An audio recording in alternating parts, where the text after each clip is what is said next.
Hello students, अभी तक transformation में आपका आखिरी topic active and passive voice चल रहा है। एक्टिव एंड पैसिव वॉइस के प्रथम चरण में मैंने अफर्मेटिव, नेगेटिव और इंट्रोगेटिव को समझाते हुए एक वीडियो भेजा था। उसकी प्रश्नावली भी यानी उसकी एक्सरसाइज भी आपने कर ली है। अब इसके बाद में एक्टिव एंड पैसिव वॉइस में जो नेक्स्ट टॉपिक आता है वो मॉडल्स ऑक्सिलरी का आता है।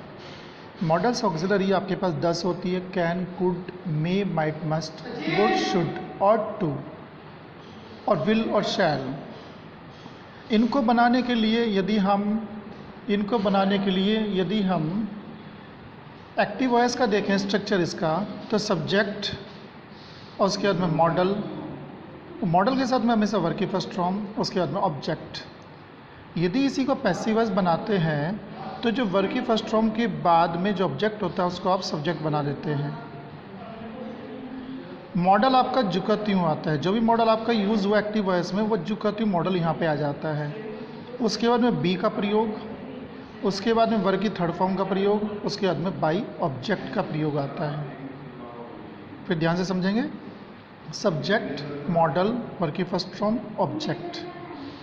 वर्ब की फर्स्ट फॉर्म यानी वर्ब के बाद में, मेन वर्ब के बाद में जो ऑब्जेक्ट आता है उसी को आप पहले सब्जेक्ट बनाते हैं और सब्जेक्ट के बाद में मॉडल जुकती यूज़ होता है।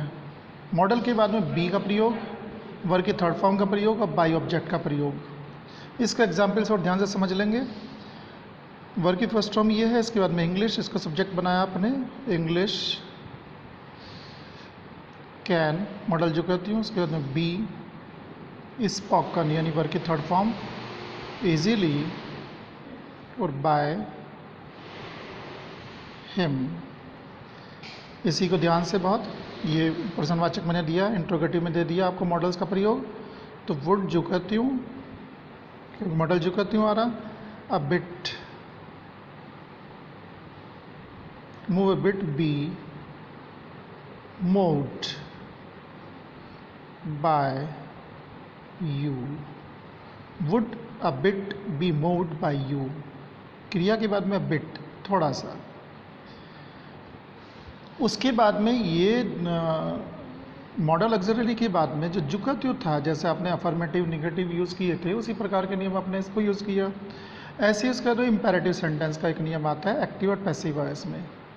इम्पेरेटिव सेंटेंस को पहचानेंगे कैसे? ये आदेशवाचक या आज्ञावाचक या प्रार्थना सूचक वाक्य होते हैं।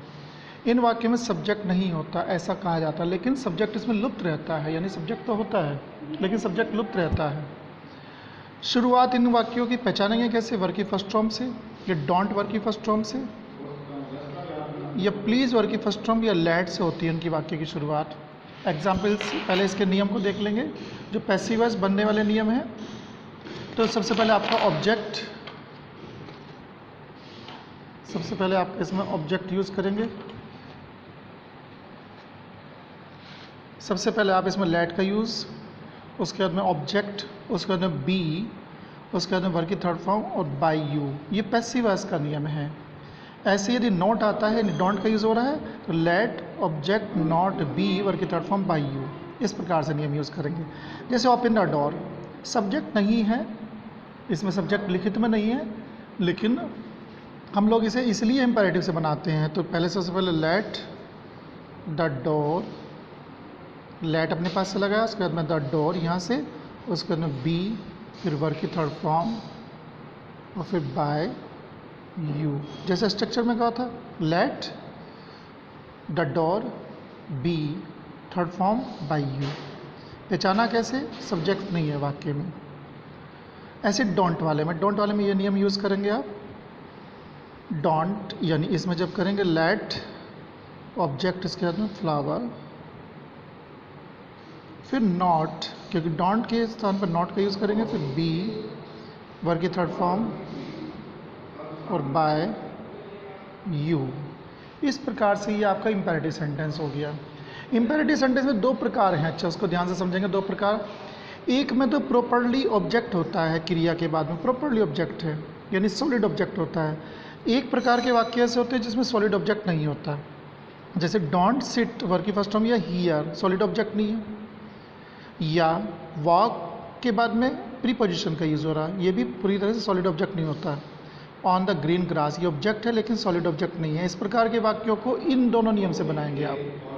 जैसे you are advised according to the sense of the sentence, advise लगाएंगे या ऑर्डर्ड लगाएंगे, रिक्वेस्टेड लगाएंगे। रिक्वेस्टेड अधिकतर प्लीज़ वाले वाक्यों में लगता है। नॉट का यूज़ डोंट वाले में कर लेते हैं। जैसे बनाएंगे आप walk on the green grass, हरी घास पर घूमो, इसका मतलब एडवाइस कर रहा है वो, तो सेंटेंस बनाएंगे यू आर एडवाइज्ड टू, और बाकी सेंटेंस जो का तो ये बनाना आसान है, walk on the green grass. फिर दोबारा से देख लेंगे, यू आर एडवाइज्ड कहाँ से आया ये नियम, एडवाइज्ड, ऑर्डर या रिक्वेस्टेड में तीनों में से कोई सा एक लगाएंगे, वो सेंटेंस की सेंस पर डिपेंड करता है। एडवाइज आपने यूज़ किया, टू वॉक, वाक्य जो कहते हैं टू के बाद में वाक्य walk on the green grass, walk on the green grass, ऐसे इसमें ध्यान रखेंगे। डोंट सिट हियर, यहाँ मत बैठो, आदेश भी दिया जा सकता है, ऑर्डर का यूज़ कर लेंगे, you are ordered not to, इसमें नॉट टू आ जाएगा क्योंकि डोंट है, नॉट टू, और सिट हियर। प्लीज़ वाले वाक्यों में तो ये नियम अप्लाई ही होगा, उसमें आपका रिक्वेस्टेड आएगा। प्लीज़ वाले वाक्य में रिक्वेस्टेड आना ही निश्चित है, तो यू आर रिक्वेस्टेड, ये तो आपने प्लीज़ के स्थान पर कर दिया, प्लीज़ के स्थान पर तो ये हो गया। बाकी सेंटेंस जो कहते हो, give me a glass of water, okay.